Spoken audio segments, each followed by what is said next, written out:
Be the right club. Be the right club today. Yes!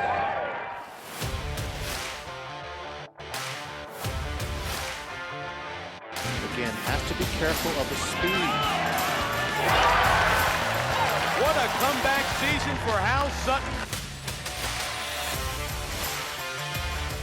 Come right back toward the hole. Come on in. That's the second eagle he's made it for this week. 17 years later, Hal Sutton is the Players' champion.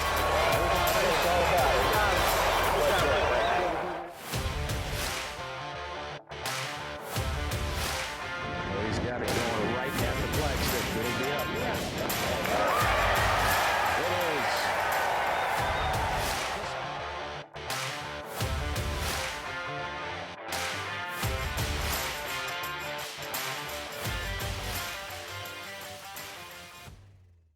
Hey everybody, this is episode 5, parent-child relationship, something that's important to both Chase and I. It's been real important to me for a long time. Everybody is kind of well documented that my dad was really involved in my game and had strong opinions, and if you're a parent out there, I'm pretty sure that most of you have strong opinions. That certainly most of the ones we've met have strong opinions. Absolutely. And that's not all bad, as long as we temper it a little bit and say what we think at the right time.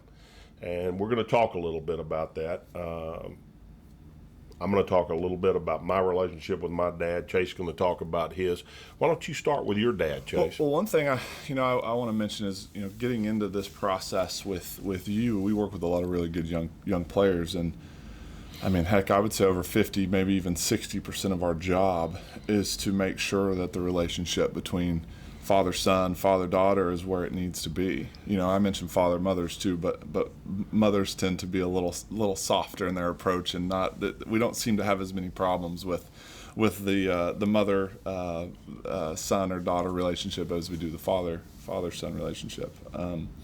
But I think it's making sure that, you made an analogy one time that we're all on a rowboat and we need to row at the same speed in the same direction at the same time. And I think that's so true because, nowadays a lot of parents will want to push their kids more than the kids want to be pushed, or it's unrealistic expectations. And a lot of times I feel like our job coming in here, when we have these students come in, is to make sure that we're all from coach, parent, child, we're all seeing eye to eye and we all have similar goals. Well, I think you're 100% right at that. I mean, let's just call it what it is. There's a team here. Yep. And the athlete is usually the junior player.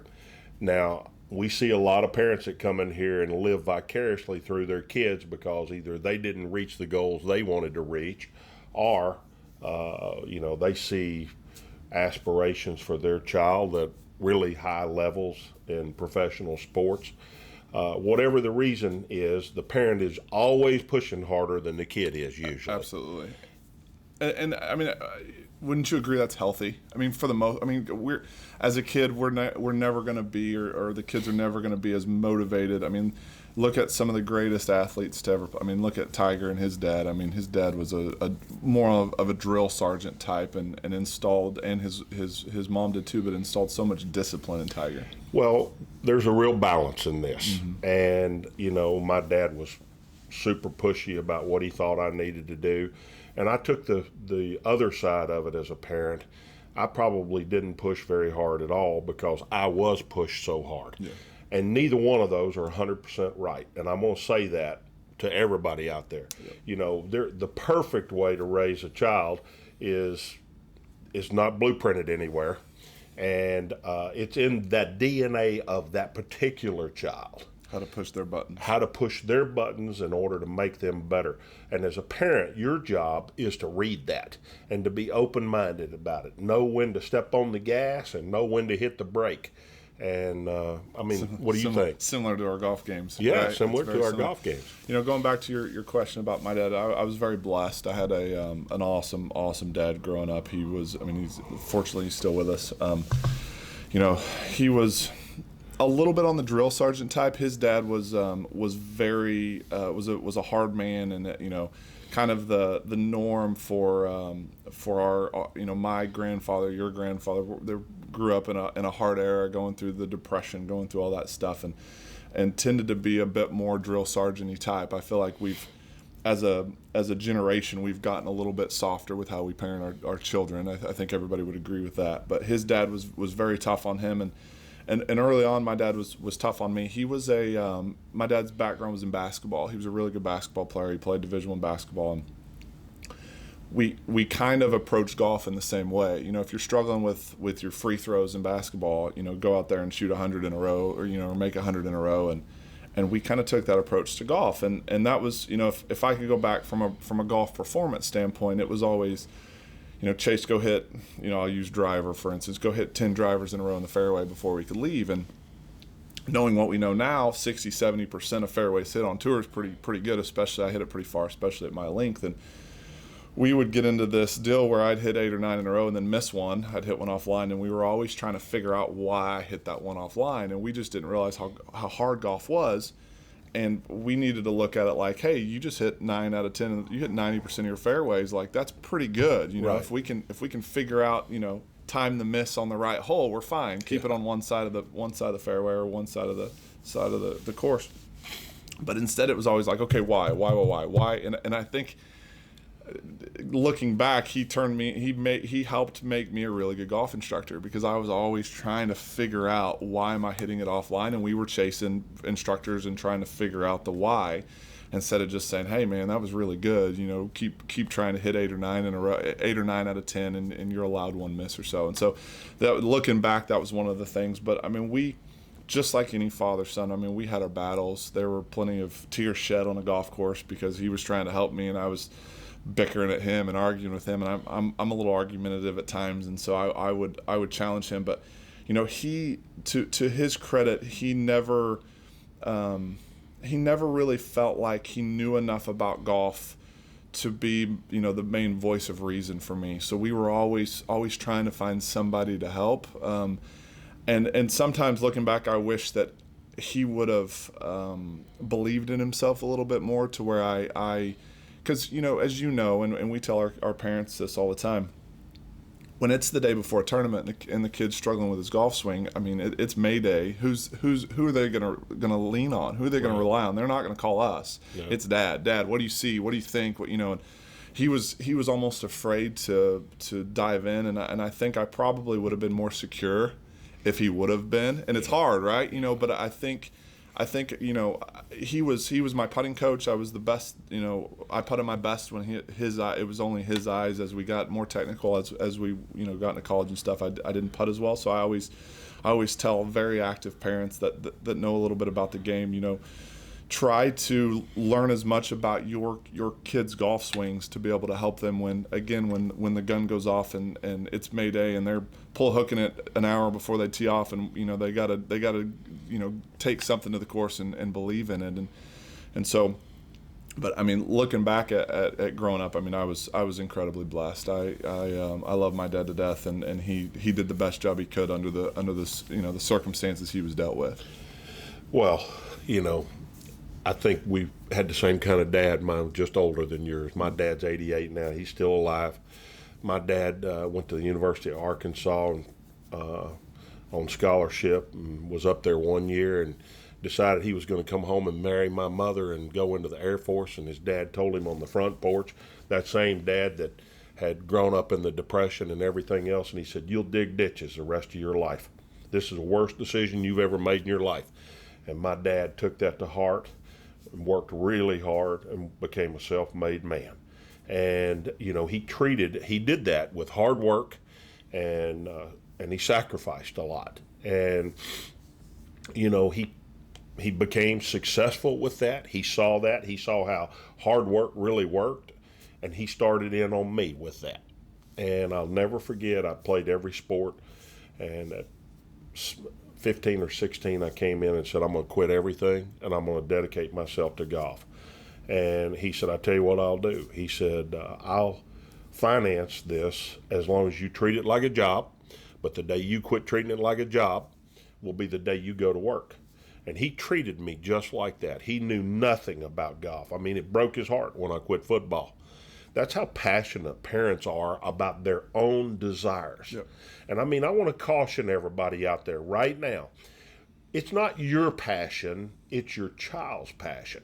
Now, if their passion becomes your passion, all the better. Absolutely. And I want to say that, like Chase, my dad loved me with all of his heart. He didn't show it very well. I'll be honest with you. There was a lot of times that I wondered if he loved me. And I've tweeted about this quite often, be careful. Don't let your love become performance-based, because kids pick up on that immediately. I wondered, it seemed ironic that the better I played, the more I felt loved. Yep. And I bet you that everybody out there has experienced some of this. And, that's not a direct correlation in your mind, but it can be a direct correlation in the child's mind. Sure. I mean, you're both really happy that your son played well, right? But you've got to make sure that, there's an old analogy or a mentor of mine actually said this one time. He said, if your son shoots 90 or 70, you still take him out for ice cream. Right. It's making sure that they know, hey, son, I'm proud of you. I love you. I enjoyed watching you play. Now you can, get into a little bit of the negatives. Yeah. Here's another thing that really, you don't always have to have an answer. When a kid says something to you about, what do you think, Dad? Don't just throw something out if you're not sure. It's actually better if you say, I'm not sure, but we'll figure this out. Because let me tell you what that will do. When you say that, when you finally do say something that you're sure about, he will understand that you're not just going to throw something out. Yeah. He's going to know that you've thought it out well, or she will. She'll know you've thought it out well. And they'll gain confidence and trust in you. And boy, do they need that, because, I mean, we're fixing to get into this, but you are the most important keg in the wheel, so to speak. Voice. Yeah, you're the most important voice. Yeah. They're going to look to you. You can become the least important if you handle it wrong. Yeah. And, like Chase and I talk all the time, there's no blueprint to perfection as far as raising a child. But there is a blueprint for that child, and it's not written anywhere. You have to figure it out as you go. That's exactly right. It's funny. I remember I was giving a putting lesson one day, and it was to a young girl, and she was the most artistic. Every time she hit a good shot, she'd start dancing. I'll always remember this. And her dad was an engineer, and so her dad had her like doing all these steps before she hit a putt. And she'd have 7, 8, 3 putts around, like super struggling with her speed, struggling with everything. And I asked her one day, I said, how'd you come up with, she's walking off every putt. She takes it back to her right big toe for a 5-footer and like crazy technical. And I said, how did who developed this plan for you? And she said, well, my dad did. I said, okay. I asked her, I mentioned her name, and I said, what's your favorite thing to do?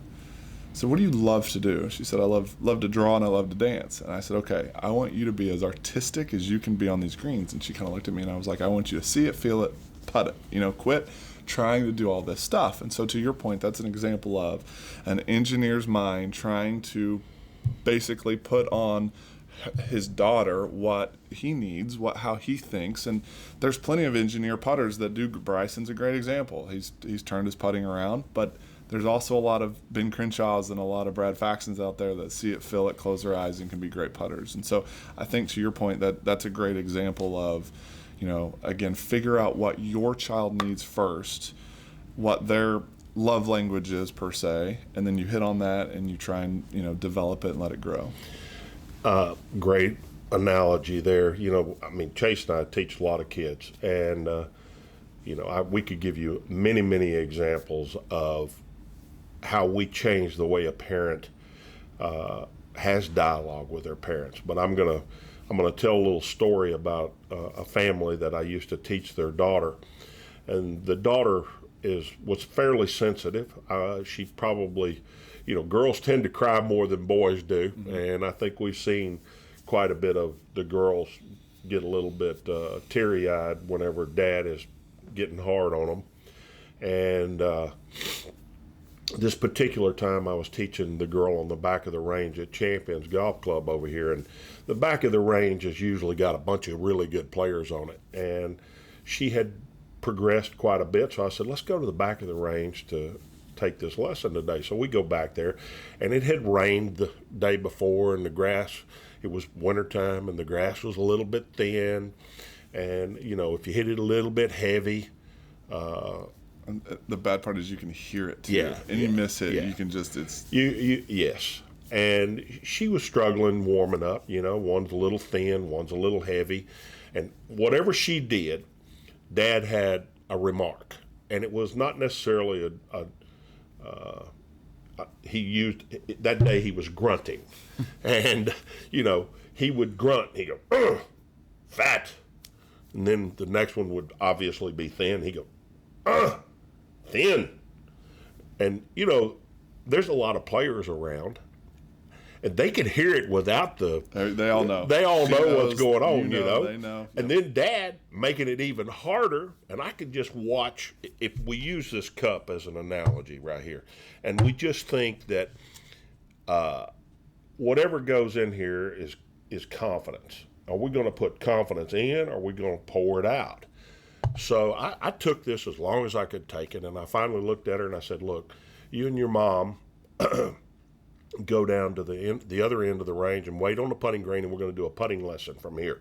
I knew she didn't quite have it that day, and I didn't want to drain her confidence, so we'll putt today. So I said, but your dad and I are going to walk down there, but before y'all leave on the cart, I want to get that bottle of water off. Okay. And she was a little leery of me waiting there with her dad because she was scared of what I was going to say to her dad. And so I get the bottle of water, and they drive off. And I walk right up into the face of the dad, who I liked very much. And I started unscrewing the top of the bottle of water. And when I got it taken off, I just started pouring it out. And it kind of landing right between he and I and splattering everywhere. And he jumped back and he said, "What are you doing?" And I screwed the top back on, and I held the bottle of water on, just like this right here. And I said, "You know, Dad," I said, "that water that I just poured out is like confidence that you've been pouring out of your daughter right here in front of everybody, with all of your little peanut gallery remarks that everybody on this range knew was going on. And you took everything she had out of her. So here, she's your daughter. You put something in or take it out. It's up to you. And I don't care." And I turned around and walked off. Well, boy, I tell you, it was an interesting evening because I got home that night and my wife said, "How did today go?" And I said, "Well, I don't know. I had to take a really strong stance today, but I tried to help this little girl." So that evening, later on, I checked my emails and I got an email from her dad. And he said, "Hal, you're like a lighthouse when lost at sea. You helped me find my way back. Thank you so much for what you did." So as a teacher, Chase has got instances just like this too. We have to take a chance. Sometimes we have to say, we can't take it anymore. This is wrong, and I'm going to do something about it. No, I know you have. Absolutely, no, it's exactly right. And I think parents have to realize that golf is going to beat them up. Yeah. I mean, you've got plenty of stories over the course of your career where, I mean, it's overwhelming. It's going to end up beating you. We hope to borrow it for as long as possible, but golf, you're never going to own it. And as parents, I think, what you did with them was huge because it made him realize, like, look, I've got to continue to try and build her up and quit trying to be so perfect and quit trying. And a lot of times too, the best parents that we have they really kind of leave the students' golf swings alone. They let us deal with the golf swings, and they're almost more of a caddy per se, right? Mm-hmm. Like caddies don't get into swing technique that much, but caddies are going to instill confidence in you as you're walking to the 18th tee at Sawgrass trying to beat Tiger. And that's what we need and that's what most, parents out there listening, you need to do with your children is try to build them up, try to lift them up, find somebody else that knows the golf swing to really help. And again, like I mentioned with my dad, there's going to be plenty of times where it's Mayday, you're going to have to try and help get your son or daughter through a tournament, but try to stay away from over obsessing over every golf shot and over every round of golf because, again, golf's too hard. Yeah. It's just too hard. Well, I think that's a great analogy, and I think something that we both have suffered from is hitting a bad shot and blaming it on bad technique or something instead of looking inward and saying, my thought process was wrong or whatever. I mean, no one makes a perfect golf swing all the time. It's just not in any of us. I mean, Tiger has done the best job of it, but he still hits a bad shot every now and then. Trust me, I've seen him hit a bad shot. And, what y'all see on TV is his greatest shots because he's usually in the top 5 people out there and he's hitting great shots to be there. Yeah. But he does hit bad shots. So your child is going to hit some bad shots. Yeah. And it doesn't have to be overanalyzed all the time. It's a process. That's right. And the other thing to realize is it might be okay if your child doesn't play Division I golf, or it's okay if they don't make it on the PGA Tour, because there's some negatives to college golf. There's some negatives to the PGA Tour. Yeah. I mean, it's not just rainbows and unicorns, and it might be that their success is a club championship when they're 28, 29, 30, and they're using golf to excel in the business world.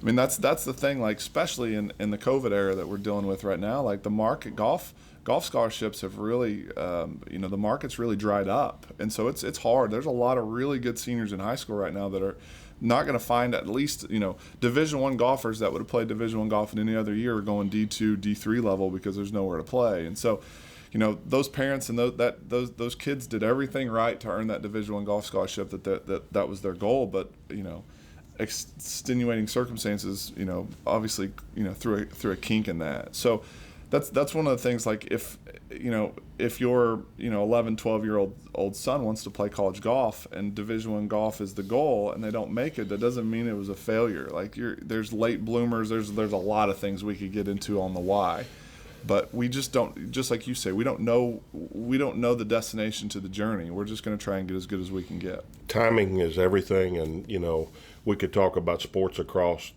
the whole spectrum during this COVID thing, because the NCAAs have allowed seniors to stay another year. Yep. Coaches are taking they're not taking chances on freshmen. Right. They have a known product, so they're going to go ahead and probably use that person. That's right. And that's hurt everybody across the board. But it's what we're dealing with. Yep. And it's kind of like golf. We hit a shot in a spot that we don't want it, and we got to go in there and hit it. Yep. So, if you're a parent and a child out there, let's just go in there and hit the shot the best we can and play on, and let's see where it takes us. Yeah, and I would say, too, be careful of deadlines. Yeah. Trying to reach certain deadlines at certain times are really tough because, again, children develop at such different rates. A kid that we both taught for a while, at 12, 13 years old, I mean, he had the maturity of a 16, 17-year-old kid, and then we've got some 16, 17-year-old kids that have the maturity of a 12-year-old. So we just don't know when they're going to develop. Yeah. I think something we ought to talk about here is goal setting. I always had short-term goals and long-term goals. And short-term goals were things that I knew I could achieve, that I sat down with my dad and we set these goals. And they were kind of hardline goals. So give some examples of some examples of that would be at the beginning of a summer we would set some hardline goals. We're going to play in this many tournaments, and we're going to have at least one finish somewhere. Whether it was, and it would be higher. It would be like maybe a top 10 finish or something like that. It had a little leeway in it. Right. But at the same time, it was hardline. But they were reasonable. They were reasonable. And then I that was the first summer. The second summer, I set a hardline goal of winning a tournament. Yeah. And I won the Louisiana State Junior that year. And it was kind of a fluke because I came from 10 strokes behind. And honestly, it was more the guy that was winning failing than it was me winning. But you never know how things are going to pan out. Now, long-term goals were Division I. That was one of my things at the time. I wanted to play Division I golf. But that started when I was 15 years old, and it was out there, and I just kept looking at it. It was like the sun that came up every day. I could depend on it. I thought about it. I wanted to make it. And actually, I was fortunate enough to be able to do it. Yeah, it's similar to, Tiger talked about putting Jack's 18 majors, every time he got out of bed, there was stuff on his wall, so he had these long-term goals that he was dreaming about every day at night when he was out practicing every day. And it's a lot of times you see with these great performers that those goals, those childhood goals become reality. The mind's so powerful in that. Yeah. Well, I think what's really important is I throw something in there at this point. I admire Tiger more than anything in the world because no matter how much money he made or no matter how many tournaments he won, he never lost sight of that. Yep. He woke up with that desire the same way every day. Yep. And let me tell you all something. I didn't do a very good job at that. And most of us don't do a very good job at that because we're in the game. People are expecting too much of us, and we're thinking about how we're failing them, their expectations, or there's something else we want to do. And as a parent, you're sitting out there saying, why are you doing this? Why do you want that? Why aren't you doing this? And the truth is, you're at a different stage in life. You've already done some of the things that they're wanting to do. Yep. And you why would you want that? I already know how. I can't tell you how many times my dad said, why do you want that? I've already crossed that bridge. And I looked back at my dad and said, you crossed that bridge. I haven't crossed that bridge yet. It's my choice how I cross that bridge, whether I go on the right side of that bridge or the left side of that bridge. Bear that in mind. Bear that in mind as you talk to your child about something, because it is their life. My kids have told me a bunch of times, this is my life. It is. And I love you, and I want you to get everything out of it. Yeah. But by the same token, I do have some experience, and wouldn't you want to take some experience, some of that experience from somebody that loves you? Right. I think, there's a lot of research out there about the roles of parents at different ages. And, and I don't have it right in front of me, but from ages, I'm going to throw it out there, from ages 2 to 7, you're more of a cop. Right. No, don't, stop, quit doing that. Yes, no, don't, and then I'm going to skip way ahead. From 20 to 25, you're almost more of a consultant. Right. You're almost a paid consultant, or you're paying them to, Mostly it's the other way. But they need your worldly advice, essentially, and I think a lot of times what we see here is, when that teenager is not wanting to hear any advice from their parent still views that little girl, that little boy as a 2 or 3 year old baby that looked up where the child was still looking up, just where my kids are 6, 4, and 2, and they all think I'm Superman, right? Well, when they're 16, 14, and 12, it's not going to be that way as you've warned me so many times. And so I think, part of the challenge is as mom or dad, and you can speak on this a little bit more, but the role changes, and I think parents need to be really good at figuring out when it's switched to the next step. Well, as you were talking about that, I was thinking about something that kind of relates to that. I didn't always want to hear what my dad had to say, and I'm sure my mother used to say we started out with 8-foot ceilings and we ended up with 14-foot ceilings because it got heated in there quite often. Like you, Chase, yeah. I was a little argumentative at times, and I wasn't always wanting to take what he was putting out. I didn't think it was fair, and but I want to tell y'all something. I needed my dad's support. I needed him to say, Hal, you're going to be okay. I needed him to say, I believe in you. He didn't have to say it directly like that, but I could always tell when my dad was confident in what I was doing. Yep. And let me tell you, whether I actually said it or not, he knew I needed that. And he would either hold it back or give it to me based on timing of things. And, I look back, there were times, I'm not going to lie to you, that my dad and I didn't get along at all. And I didn't want him, I wouldn't even ask him his opinion because I knew his opinion would be, opposite to what I thought it needed to be. So, and this is largely after I'd already made it on the tour, and I just wouldn't even pay any attention to him. And now he's 88 and I'm 62. And, I still need my dad to say, it's okay. It's going to be all right. And I believe in you. This is good. And I'm not doing anything anymore that really requires that. Yeah. But I know that when I was playing golf professionally, that my dad, good or bad, was still going to love me and be there. And in business, both he and I, we were in business together for a long time. And, there were times that he needed me financially and I needed him financially. And we were there every time for each other. And I hope that for everybody out there. Absolutely. I mean, at this point in you guys' lives, you're, more best friends than you still, I've heard you when you call him on the phone, hey daddy, Yeah. it's cool. And I remember I was thinking when you were talking about that, like my first phone call after every round of golf was my dad. Every time. And some of the hardest ones were when I played terrible. Yeah. Golly, Dad, I played awful. But, well, what happened? You've been playing so great. I'm like, I don't know. I suck. But and then some of my favorite ones were when I was when I played great and they hadn't posted scores yet. Dad, I shot 68 or 67 or whatever. But I think we'll go back. I got two things I want to ask you about. Or talk about a little bit. Both our dads said the same thing. You mentioned that your dad said, I will finance this thing as long as you work your tail off and treat it as a job. My dad said the exact same thing. You won't have to work through high school or whatever if you will put your heart and soul and enough time into this.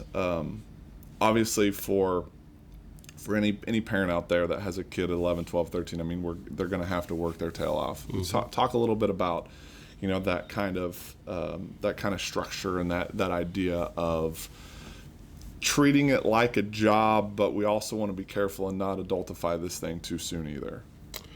Well, I'm not sure I'm the best person for this question, but my dad was like my employer, to be honest with you. He would come and watch me from afar to see if I was really doing what he and I had set out to do. Yep. And, we say it in here all the time, we need reps. You need reps. And my dad made sure I got the reps in because he didn't trust that with all of the outside agencies, one of my friends say, let's go hang out at the pool this afternoon. My dad wasn't into let's go hang out at the pool this afternoon. Yeah. And, kids, they deviate from time to time. And my dad taught me discipline. He was in the Air Force, and most of the military people in the world were taught discipline. Sure. And my dad taught me discipline. So then do you think his the amount he pushed matched your desire and your love of the game? Yeah, I really do, to be honest with you. I was an obsessive person, and I obsessed over golf. Yeah. I played 45 holes in a day. Yeah.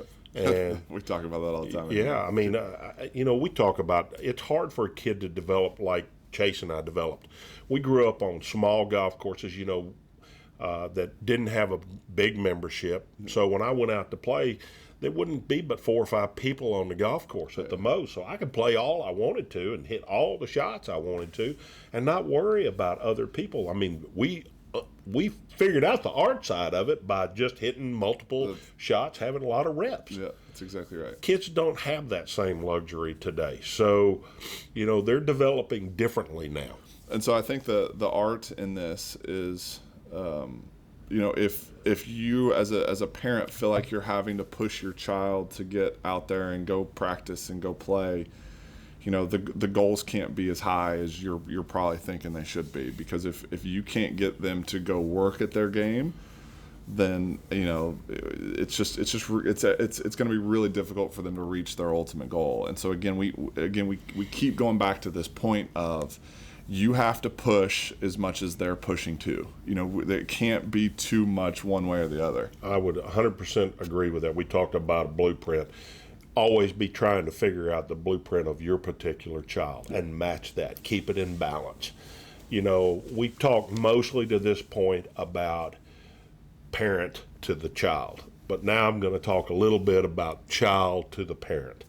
Because child doesn't know a lot. I mean, I hope some of the kids out there are listening to this. You know, God didn't give us all the knowledge in the world. That's called experience. And the older you are, the more you have. So give your dad or your mom their dues, because they're a lot further down the journey than you are. Yep.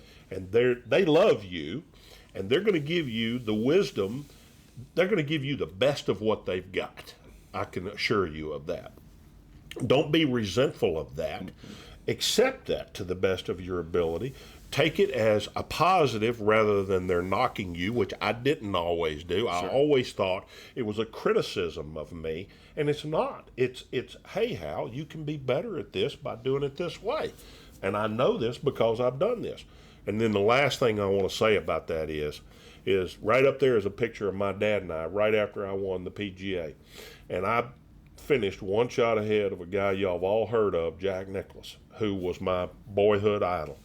And it was my dad's greatest moment for everything that he had done for me. And he and I both are smiling like crazy. He won that day too. He had a huge investment in me, financially. But even more important than that, he had an investment of love in me. And to see him happy over that meant everything to me. Sure. So, kids, let your parents feel the same thing you feel. Yeah, if you look at that picture right now, you can't tell who won. No. You can't tell. You can't tell that you. I mean, it looks like you guys won an unbelievably cool trophy, and it was a team event. You know, you really can't tell, and it's so interesting to me when I'm working with some kids that, again, we're blessed to work with a bunch of high level young kids, but they're sitting on the Swing Catalyst mat and they're hitting a shot, and we're talking about their performance, and we'll talk about it. Let's say they played a tournament last week, and the dad will say, man, on 15 he had 155 in to a back left pin and pull hooked it in the water. It was the worst shot he ever hit, or whatever. They'll say something, maybe not quite that critical, and I'm always watching the kid, and the kids, everyone, I say every one of them, 99% of them are one to argue. They're wanting to say, no, I didn't, no, I didn't, no, I didn't, no, I didn't, and I think, and this goes into an analogy I try and make.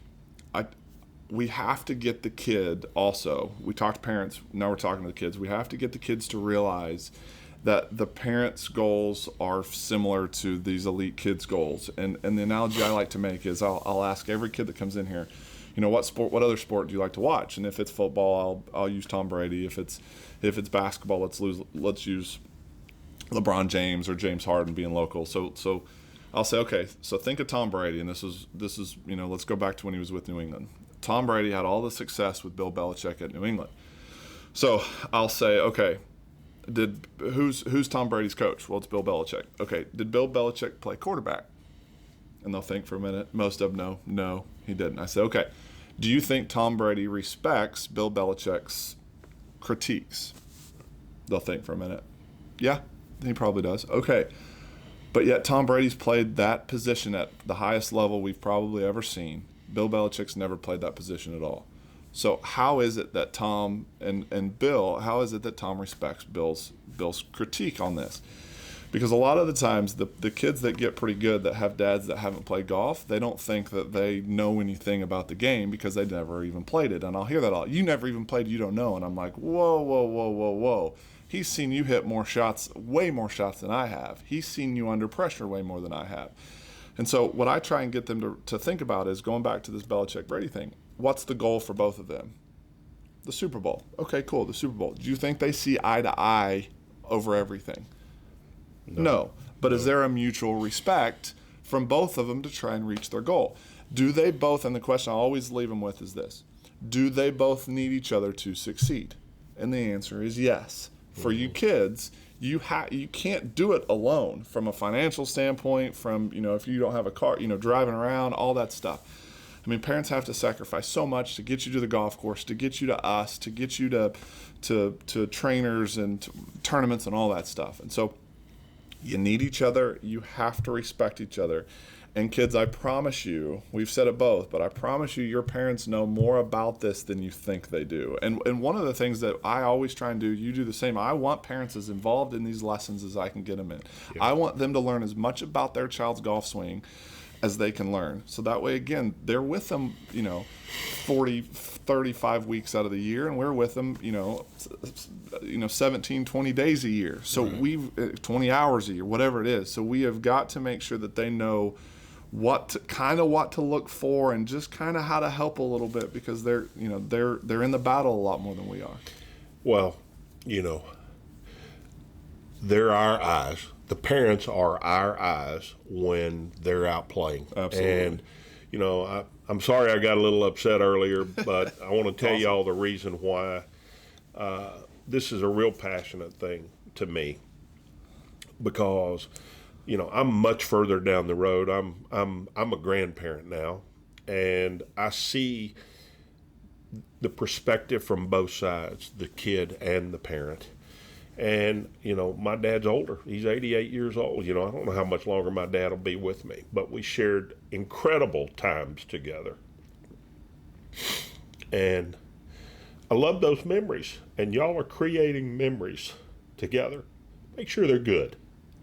Because when you get to be my age, you'll look back fondly on them. That's exactly right. One of the questions I'll ask parents sometimes is, would you rather have, especially if it's a girl, would you rather have the best LPGA player in the world at 25 and not have a relationship with her, or would you rather have the best relationship with her and she just be a good golfer that just graduated from college? I think what are our goals? What are we trying to do here? And it's the relationship has to be good, number one, or as functional as it can be, because there's going to be rocky times. No doubt. Similar to that, I like to use Thanksgiving. Do you want them to always give thanks with you at Thanksgiving and put their feet underneath your table and thank you for what you did? Yep. Or do you want them to be not present? Use that as your springboard for what you're about to do. And one of the questions we've asked a couple of times was, is there a perfect way to raise a golfer? Obviously there's no perfect way to raise a child. Is there a perfect way to raise and we can even say a high-performing athlete? It doesn't have to be golf. It can be any sport. And I think, I know, we're going to do a bunch of these podcasts, and I know we're going to end up having a bunch of guests on, and this parent-child relationship is going to be one of the main themes of right. what we talk about. Mm-hmm. But to me, what little I know about being a father, again, kids are 6, 4, and 2, but from how I've had to interact with these kids and these high performing kids we work with, and even mini tour players and all that stuff, the biggest key from my side is the parent has to figure out the love. I call it the love language of the child as early as possible. Would you what would you add to that? Well, is there anything to add to that? I've talked about blueprint, what you're basically saying is I'm trying to figure out the blueprint of my child. Once I figure it out, I'm going to drive on that basically, and I'm going to give them that.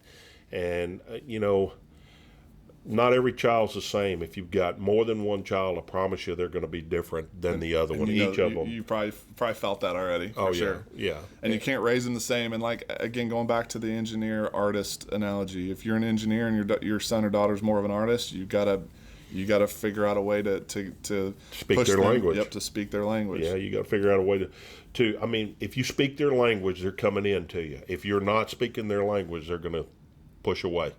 And you can get your point across in their language. Yep. And try to figure that out. Don't force your language on them necessarily.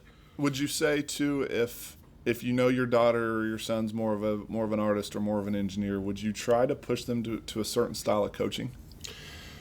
That's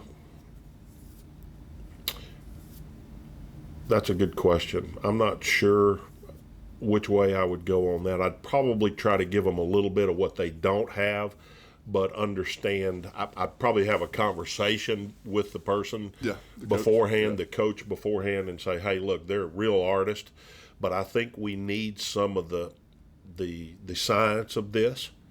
And, maybe as you give them the science of this, could you think about it from an artist standpoint? And most good coaches are going to be able to speak and figure all that out. Right. I'm pretty scientific or pretty data driven, but I'll go I'll go artistry if I need to. Well, the beautiful part about Chase and I is I was real artistic, and he was scientific, and we've kind of both done a little bit of this. We both learned how to speak the other one's language a little bit, so I think we have a pretty good balance inside this place. But we should try hard, that's for sure. yeah. Anything else to add? No, I don't think love so. I love the passion, and I know I speak for everyone at home. I mean, obviously this is something that you're passionate about, and it's honestly probably one of the main reasons why we got together is this subject. Well, I've been passionate all my life. I fought hard. My dad was, he battled with me, and we didn't always battle together. Sometimes we were fighting different wars. Yep. But,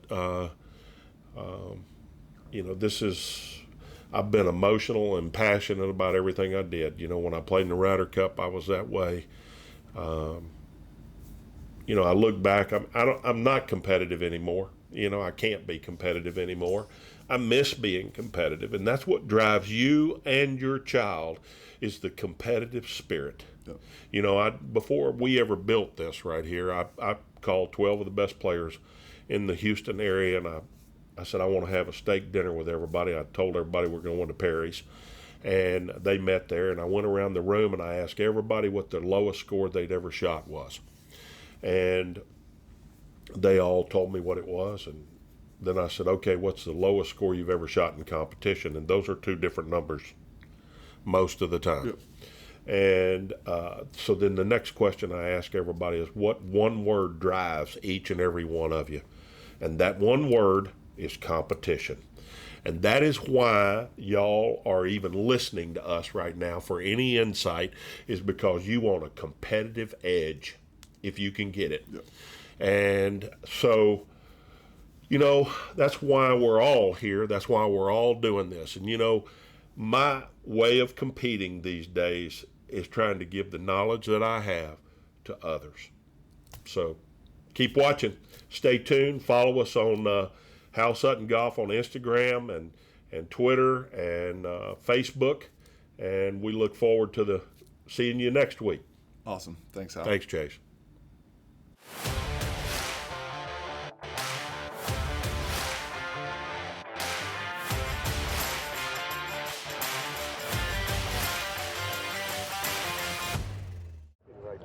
Be the right club today. Yes!